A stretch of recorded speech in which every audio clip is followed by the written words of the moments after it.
Assalamualaikum warahmatullahi wabarakatuh. Ustaz. Assalamualaikum warahmatullahi wabarakatuh. Ya, Bang Kevin. Alhamdulillah, Bang Kevin. 3 tahun yang lalu Anda kan mampir sini juga, Ustaz. Masya Allah. 2 tahun yang lalu juga sama. Setahun yang lalu juga sama. Masya Allah. Alhamdulillah. Anda kesini bukan hanya sekedar minta nasihat, tapi juga sambil mengupdate ini perkembangan Abdullah ibnu Mas'ud Ma'had antum, Ustaz. Masya Allah. Alhamdulillah. Ustaz, ini perluasan demi perluasan kan antum terus lakukan, Ustaz, ya? Alhamdulillah. Apa kira-kira targetnya, Ustaz? Ini diperluasnya agar apa, Ustaz? Ya, pertama tentu Bang Kevin, alhamdulillah, terima kasih berkat acara antum ini, Masya Allah, pengaruhnya sangat besar bagi Ma'had kami. Perluasan adalah sebetulnya dalam rangka satu, agar santri itu betah, nyaman, ya, apalagi santri kami tahfizul Quran. Betul. Dan menghafal Quran itu bukan hanya dengan otak, tapi dengan hati. Nah, karena itu butuh kenyamanan, mereka harus betah, situasi harus kondusif. Jadi bukan hanya perluasan, tapi juga mengupgrade kualitas fasilitas. Kita insya Allah sebentar lagi kita akan kasih anak-anak alat-alat gym. Ya, karena anak-anak kan 6 kali halaqah, hampir 12 jam di halaqah. Dan baca Quran. Baca Quran ini dalam tanda petik membosankan. Yeah. Melawan kebosanan itu adalah handicap terbesarnya penghafal Quran. Al-Quran terus, bacaan yang sama kan, muraja. Nah, karena itu perlu fasilitas agar mereka tidak terlalu bosan. Kita ada variasi-variasi di luar hafalan agar mereka bersemangat untuk menghafal Quran. Jadi, antum sebagai seorang pengajar juga ini, Ustaz, ya, memposisikan sebagai seorang pelajar, kalau saya di posisi dia, pasti bosan nih kalau gini terus gitu, Ustaz, ya. Betul. Empatinya ada sebagai seorang pengajar, Ustaz, ya. Masya Allah. Karena kami pernah juga santri, kita 6 tahun santri, jadi kita merasakan apa yang mereka rasakan. Dan juga tahu dari jauh pirasat, wah ini melanggar. Karena kita dulu pada posisi yang sama. Iya. Begitu. Oke. Nah. Kalau dulu, Ustaz, kalau boleh tahu, mondoknya di mana, Ustaz? Kami dulu di pesantren Muhammadiyah. Oh, di Muhammadiyah di daerah? Di daerah Sulawesi Selatan. Sulawesi Selatan. Ya, Muallimin Muhammadiyah. Masya Allah, tahun 80-an ya. Iya, jadi di Sulawesi Selatan di Makassar, Ustaz. Ya. Masya Allah. Ustaz, pondok-pondok kan sekarang makin banyak, Ustaz. Anda sudah alhamdulillah karena arahan dari antum juga, Ustaz, bidznillahi taala, kemudahan dari Allah tentunya yang pertama, ini udah hampir ke 150 pesantren, Ustaz. Barakallahu fiik. Baik, barakallah, Ustaz. Nah, beberapa pesantren kadangkala kesulitan menghadapi komplainnya orang tua ini, Ustaz. Apa itu? Entah anaknya nggak betah, entah katanya pengajarnya galak, entah anaknya yang diganggu anak yang lain. Pesantren-pesantren yang aku kunjungi ini guru-gurunya masih muda-muda semua, Ustaz. Saya seusia anak lah, ada yang lihat sedikit paling. Akhirnya mereka kewalahan itu, Ustaz. Anda ingat nasihat antum di sini adalah pentingnya sebuah pondok punya sosok ayah. Masya Allah. Nah, itu kira-kira gimana, Ustaz? Nah, betul ya, karena pesantren itu kan rumah kedua. Dan dalam rumah harus ada 2 sosok ya, sosok ayah dan sosok ibu. Nah, sosok ayah jauh lebih penting, kata Imam Ibnu Qayyim rahimahullah, rusaknya rumah tangga dimulai dari rusaknya ayah, karena ayah itu benteng. Nah, kami sebagai orang tua harus ada, karena seperti misalnya beberapa saat yang lalu di pesantren kami ada pelanggaran. Saya punya pirasat, kok nggak enak melihat gestur anak-anak. Nah, itu pengalaman kami sebagai orang tua. Tidak ada pada anak-anak, tidak ada pada musyrif yang masih muda-muda. Mereka belum berpengalaman.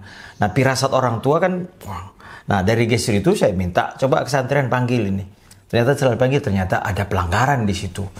Nah, sosok ayah itu adalah sosok yang mengayomi, sosok yang melindungi, sosok yang bisa menjadi, yang paling penting, contoh. Iya.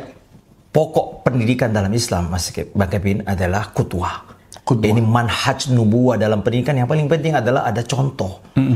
Laqad kana lakum fi Rasulillahi uswatun hasanah. Mengapa generasi terbaik sahabat? Karena dia punya contoh terbaik. Nah, dalam pesantren harus ada sosok kutwah, berjamaah menjadi imam, gerakannya dicontoh, adabnya dicontoh. Mempelajari adab Imam Ahmad, bagaimana berbicara, bagaimana dia minumnya, makannya. Ini yang jauh lebih penting. Nah, karena itu sosok orang tua itu bisa menjadi panutan di situ. Oke. Jadi bagi para santri dia ada tempat mengadu, ada kuduah tadi, Ustaz, ya. Dan tentunya bagi para orang tua juga mungkin akan sedikit lebih respect ketika ada sosok yang dituakan, Ustaz, ya. Dan tinggal di ma'had, tinggal di dalam 24 jam ada di ma'had. Bukan cuman status jabatan aja. Oh, dia tinggal di Mahat. Tinggal di Mahat. Karena itu alhamdulillah saya berusaha betul ya ketika ada rumah mau dijual di samping Mahat, walaupun mahal saya beli. Dalam rangka apa? Ingin mendampingi anak-anak. Akhirnya alhamdulillah saya dapat rumah, betul nempel di Mahat, saya jebol, lalu alhamdulillah saya 24 jam ada di sini. Masya Allah. Dan itu memberi dampak anak-anak merasa segan untuk melanggar karena ada Pak Kiainya ada di dalam. Iya paham. Mungkin bahasa yang lebih mudah ya teman-teman ya. Pesantren saya juga udah ada Pak Kiainya gitu Ustaz ya. Gitu. Iya, Ustaz, tapi dalam aplikasi di lapangan, bagaimana kedekatan antum dengan para santri? Harus kita dekat, kapan harus kita tegas, tentu harus terstruktur ya Pak Kevin ya. Saat-saat kita harus dekat, misalnya saat-saat mereka bermain, kita ikut bermain. Kadang-kadang saya ikut bermain bola, tapi ada saat di mana kita harus tegas. Ketika di dalam majelis, dalam halaqah, di dalam kelas, ya kita harus tegas. Beberapa kali anak-anak kalau misalnya bercanda, saya suruh berdiri. Nah, jadi anak-anak itu tahu kapan kita boleh tegas, tapi jangan terus-menerus tegas. Ya. Tapi ada saatnya kita mengulur, kayak layang-layang, kapan kita harus tarik, kapan sudah lepas. Nah, ini memang butuh sosok orang yang berpengalaman dalam mendidik anak. Kebetulan anak saya 8 ya, Bang Kevin. Anak 8, Ustaz. Jadi laki-laki semua lagi. Satu perempuan, 7 laki-laki. Ajib, Masya Allah. Jadi ya pahamlah sedikit gestur laki-laki seperti apa, ya keinginannya seperti apa. Jadi kita harus paham betul itu semua. Sesekali ikut berolahraga juga. Oh ya, sering kalau mini soccer, futsal kita ikut, tarik tambang, ya kadang-kadang kita ikut. Gitu. Kalau rihla di gunung saya ikut nginep sama mereka.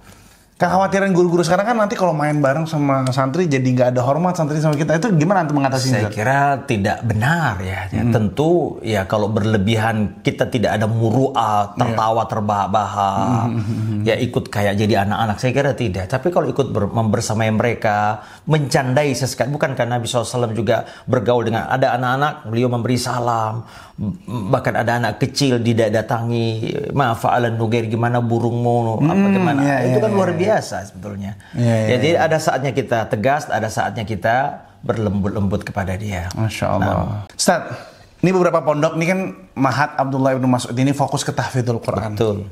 Ustaz sendiri dalam mengasuh pondok ini lebih menargetkan kuantitas hafalan sebagai tolak ukur pada wali santri di sini. Bu, dengan 6 tahun di sini insya Allah sekian belas juz atau sekian puluh juz misalnya gitu. Atau Ustaz lebih menekankan kepada mutkinnya, pada kualitas hafalannya, Ustaz? Barakallahu fiik, pertanyaan sangat baik. Nah, sebetulnya kalau bagi saya kita tidak boleh mempertentangkan dua kutub ini. Ya, kutub kuantitas dan kutub kualitas. Target penting. Betul. Kalau nggak ada target, gimana orang anak-anak bersemangat? Anak-anak kita biasakan memiliki target. Kamu harus 30 juz sehingga mereka bisa membagi waktunya. Saya 3 tahun di sini, tahun pertama harus berapa juz? Tahun dibagi bulan. Oke. Nah, bulan dibagi pekan. Nah, Al-Quran ada 30 juz, 1 juz 20 halaman. Nah, maka mereka bisa bagi. Nah, kalau nggak ada target, mereka nggak ada motivasi. Nah, tetapi kita fleksibel dalam menerapkan target itu. Target penting. Kalau nggak ada target terus gimana? Nggak ada. Kita juga sebagai guru nggak ada motivasi dong. Nah, dengan adanya target, misalnya ada anak santri yang kelamaan di rumahnya, kita telepon, kok nggak balik? Hafalanmu nggak sampai nanti 30 juz kalau ini. Itu cara kita memotivasi diri dan juga motivasi anak-anak. Nah, namun dalam pelaksanaannya tentu seperti sekarang pondok kita ini sekarang 1 bulan ini adalah berhenti untuk menambah hafalan. Oh gitu? Ya, sekarang ini kenapa kita melihat ada kemarin kita terlalu berlebihan dalam ziyadah, mengapa? Agak lemah dalam mutkin. Maka bulan ini 2 bulan terakhir ini semuanya murajaah. Oh, jadi bisa gas rem gitu saat bisa gas rem. Kapan kita melihat kok udah terlalu mutkinnya agak lemah, dan kita bikin survei. Kita bikin survei, kita tanya anak-anak berapa juz, berapa yang kau hafal, 20 juz, berapa yang mutkin kira-kira nak? 10 juz, berapa yang lemah, berapa yang baik, berapa yang betul-betul hilang. Nah, kita lihat di situ, berbagai data. Setelah kita lihat secara umum, maka kita tetapkan hafalan yang mutkin. Karena hafalan mutkin juga itu yang paling penting sebetulnya. Karena Bang Kevin, Allah Ta'ala katakan, bal huwa ayatun bayyinatun fi suduril ladzina utul ilm. Al-Quran itu adalah ayat yang jelas di dada. Di dadanya mutkin. Al-Quran yang tidak mutkin gimana gitu. Namun target juga penting sebagai motivasi untuk mencapai. Namun dalam pelaksanaannya tentu kemungkinan itu harus kita jaga. Dan oleh karenanya memang murajaah itu yang paling sulit. Berarti yang tangkap gini, Ustaz, adanya fleksibilitas dari antum dan para pengajar di sini untuk melihat mungkin bahasanya perangkatan kali ya, Ustaz ya.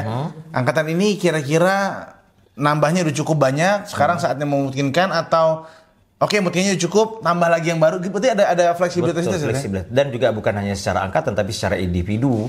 Secara individu ada anak yang memang seperti misalnya ketika mereka masuk ya, kita kan tahsin dulu, tidak boleh menghafal sebelum tahsin. Gitu. Nah, ada anak yang sudah masuk tahsinnya udah baik, masa ikut lagi? Atau mungkin ikut sebentar setelah itu sudah menghafal. Ada anak yang sama sekali dari nol, misalnya santri beasiswa kebanyakannya. Nah, harus ikuti sampai selesai tahsin 3 bulan itu. Nah, tapi ada yang sudah 1 bulan cukup tahsin, ya sudah menghafal.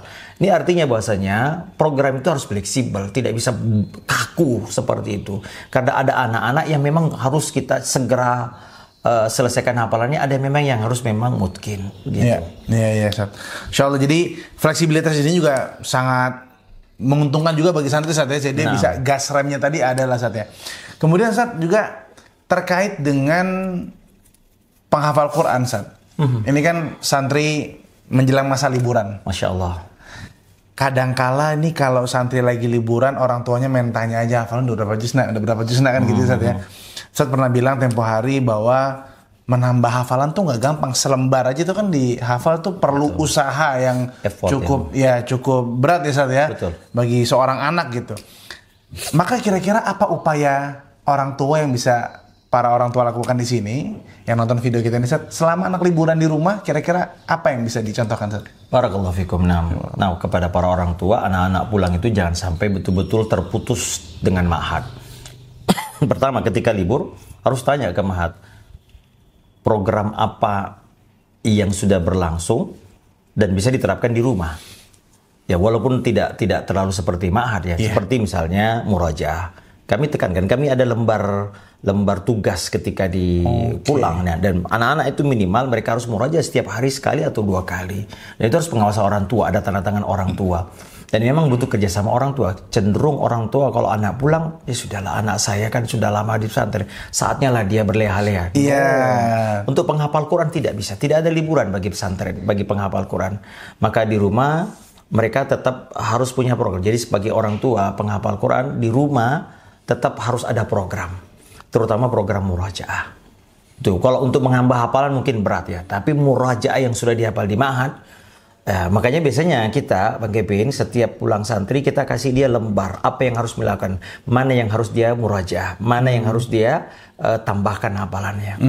Begitu. Jadi program lembaran tadi, Ustaz ya, dicentang-centang gitu, Ustaz ya. Tanda tangan orang tua. Berarti di sini orang tua juga perlu bisa menjadi teman murojaahnya anak ya, Ustaz? Amat sangat ya. Karena itu kita berharap orang tua itu partnernya lembaga.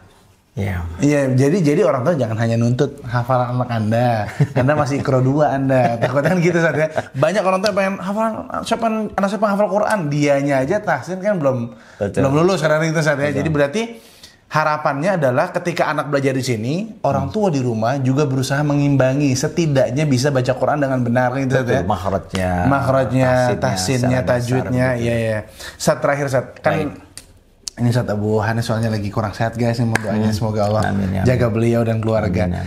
Ustaz, banyak orang tua beranggapan kalau anak saya masuk pondok, belas itu udah bukan tanggung jawab saya lagi. Ini pokoknya masuk balik ke rumah lagi udah akhlaknya udah akhlakul karimah, akhlaknya akhlak Al-Quran. Nah, kira-kira Ustaz, point of view apa atau tips apa yang Anda bisa berikan kepada orang tua yang nonton video ini? Informasi yang konsepnya kurang lebih adalah pondok pesantren bukan bengkel yang bisa salah bim gitu, Ustaz. Nah, barakallahu fikum. Jadi memasukkan anak di pondok adalah salah satu ikhtiar. Ya. Memang harus kita akui, kalau kita lihat ya, nampaknya di zaman sekarang ini pesantren menjadi alternatif terbaik ya untuk melindungi anak-anak kita dari berbagai macam fitnah syahwat, fitnah syubhat. Ya. Bang Kevin, anak saya 20 tahun sudah dinikahkan. 20 tahun? 20 tahun. Itu nomor berapa, Ustaz? Nomor 1. Ya. Sudah diterima di Lipia, baru 1 semester saya bilang kamu harus menikah. Dalam rangka membenting, syubhat kuat sekali, syahwat luar biasa. Nah di pesantren memang harus kita, walaupun saya tidak mengatakan yang menjaminnya, tetapi harus kita akui Bapak dan Ibu, Abah Ummahat, bahwasanya pesantren tempat melindungi anak. Di sini nggak ada TV, nggak ada HP. Nah ada program, mereka sholat berjamaah 5 waktu, mereka zikir pagi dan petang, mereka sholat tahajud, Senin Kamis mereka puasa. Lembaga mana yang bisa dan mereka dikontrol? Sholat 5 waktu, 5 kali. Dan mereka sebelum azan sudah kumpul di masjid. Zikir sesudah sholat. Menghafal Quran, belajar agama. Ini yang terbaik Bang Kevin. Di sekarang anak-anak main HP, TikTokan. Ya kan, joget-joget. Apa yang mereka bisa... sekarang pesantren, walaupun saya tidak mengatakan bukan jaminan. Betul. Ya. Tapi ini alternatif terbaik zaman sekarang. Nah oleh karenanya Bapak Ibu, karena itu jangan memasrahkan bahwasanya pesantren, tapi bagi kita adalah ikhtiar. Tetap ada doa dari kita. Makanya saya selalu katakan, ketika memasukkan ke anak pesantren, apa yang harus kita perhatikan adalah siapa yang mengajar. Kadang-kadang kalau ada orang survei ke sini, yang pertama kali lihat adalah, Ustaz ada futsalnya enggak? Ada lapangan basketnya enggak? Ada kolam renangnya enggak? Penting, tapi yang paling penting sebetulnya Anda tanya, siapa yang ngajar? Siapa yang akan mengajarkan akidah? Akidahnya benar nggak yang ngajarin? Ibadahnya betul nggak ini yang ngajar? Jangan-jangan gurunya ngerokok. Jangan-jangan gurunya LGBT. Sekarang kan lagi ada guru yang LGBT. Anaknya, semua harus. Jangan hanya tanya fasilitasnya. Karena memasukkan anak ke pondok berarti kita menyerahkan anak kita untuk dididik. Apa yang baik menurut guru itu akan menjadi baik bagi anak kita. Nah, karena itu komunikasi dengan pesantren, ketika anak libur tanya pelajaran apa yang kau sudah pelajari, bagaimana raportnya, komunikasi dengan musyrif, apa akhlak yang tercela dari anak-anak saya, apa yang harus saya perbaiki, itu penting. That's the point. Oke, Masya Allah, Masya Allah. Ini sangat banyak sebenarnya yang bisa kita bahas lagi bersama Ustaz Abu Hanif Alipatadah hafizahullah ta'ala. Tapi insya Allah kita akan bahas lagi nanti di update-update berikutnya bersama beliau dan para pengajar Ma'had Abdullah Ibnu Mas'ud. Teman-teman semua, terima kasih banyak. Insya Allah ketemu lagi di update berikutnya bersama Bang Kevin. Nanti mau jadi apa bersama Ustaz Abu Hanif Alipatadah. Assalamualaikum warahmatullahi wabarakatuh. Mau jadi apa?